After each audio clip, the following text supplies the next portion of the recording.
तो दोस्तों, सबसे पहले हम गियर की परिभाषा के बारे में बात करते हैं कि गियर होता क्या है। तो यहाँ देखेंगे, गियर एक दांतेदार पहिया है जिसका प्रयोग विभिन्न मशीनों, वर्कशॉप, घड़ियों तथा यंत्रावलियों में कम दूरी पर स्थित दो शाफ्टों पर शक्ति का संचारण करने में होता है। मीन्स गियर का प्रयोग हम पावर को ट्रांसफ़र करने के लिए करते हैं किसी एक शाफ्ट से दूसरे शाफ्ट पर। अब हम इसके लिए और जानकारी के लिए हम इसके चित्र को देखेंगे। तो दोस्तों, यहाँ पर आपके सामने जो चित्र दिखाया गया है, यह गियर चालन का चित्र है। गियर और गियर चालन में क्या अंतर होता है?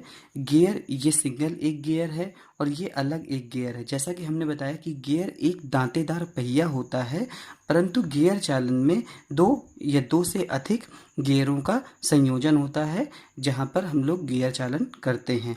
अब इस गियर चालन को ध्यान से देखते हैं तो अभी बात की थी कि दो शाफ्टों की, तो एक ये शाफ्ट है और एक ये शाफ्ट है।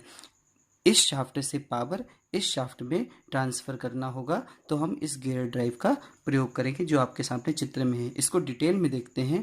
तो जिस शाफ्ट से पावर किसी दूसरी शाफ्ट में ट्रांसफ़र करना होता है, उस शाफ्ट को चालक शाफ्ट कहते हैं, तथा उस पर माउंटेड गियर जिसकी सहायता से पावर ट्रांसफ़र होगा, उस गियर को चालक गियर कहेंगे।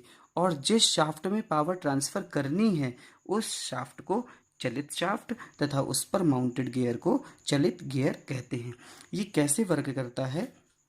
ये दांतेदार जो पहिया है जिसको हम लोग गियर कहते हैं, इसका संयोजन किसी दूसरे गियर से होता है जो उस शाफ्ट में माउंटेड होता है जिस पे हमें पावर ट्रांसफ़र करनी है।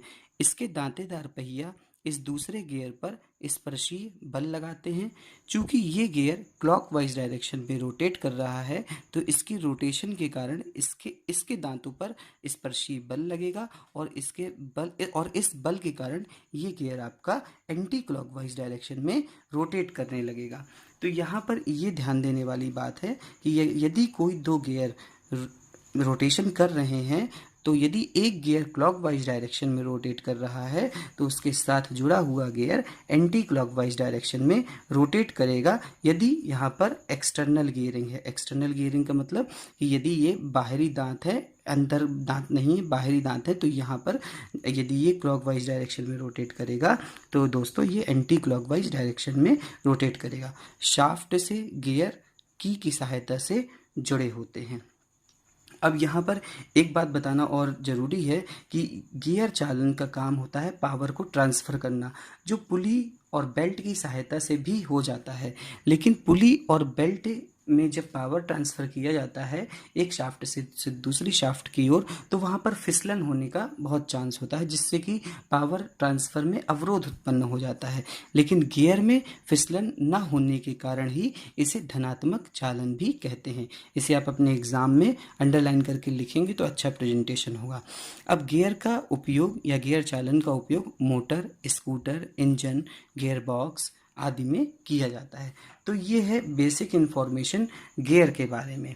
गियर क्या होता है, गियर ड्राइव क्या होता है। अब इसके बाद गियर से संबंधित कुछ पदों के बारे में हम डिस्कशन करेंगे जो एग्ज़ाम्स में पूछे गए हैं और पूछे जा सकते हैं।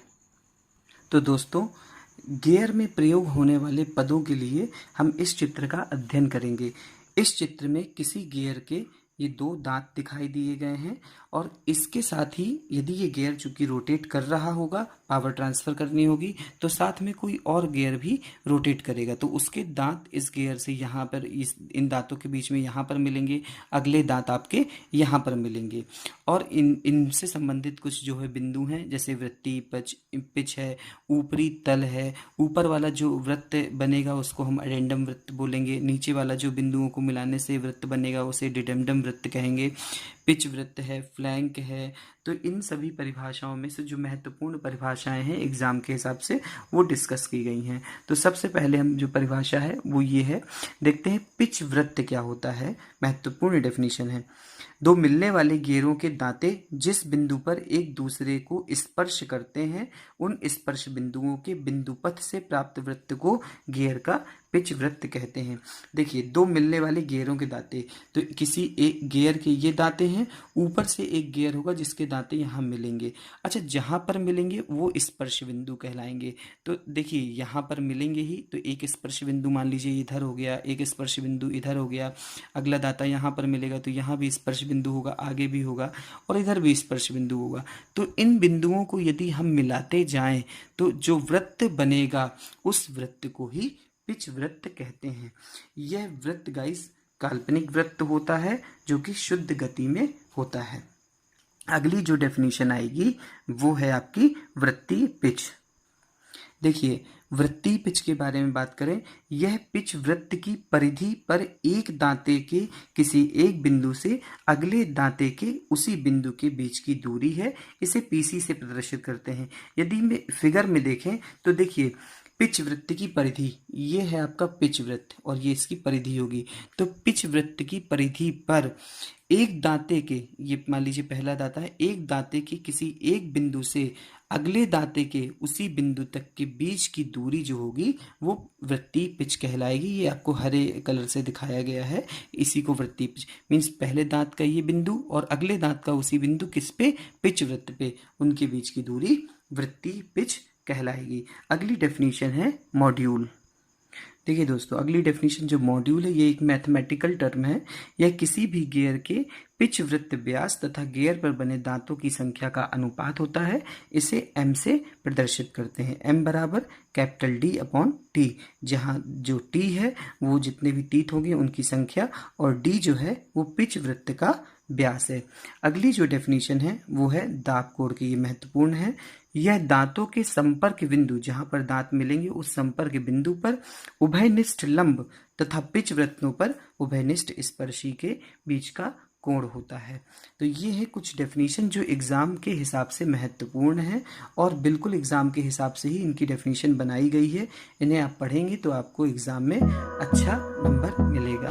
Thank you so much guys. मिलते हैं अगले वीडियो में जिसमें डिस्कस करेंगे गियर्स का क्लासिफिकेशन।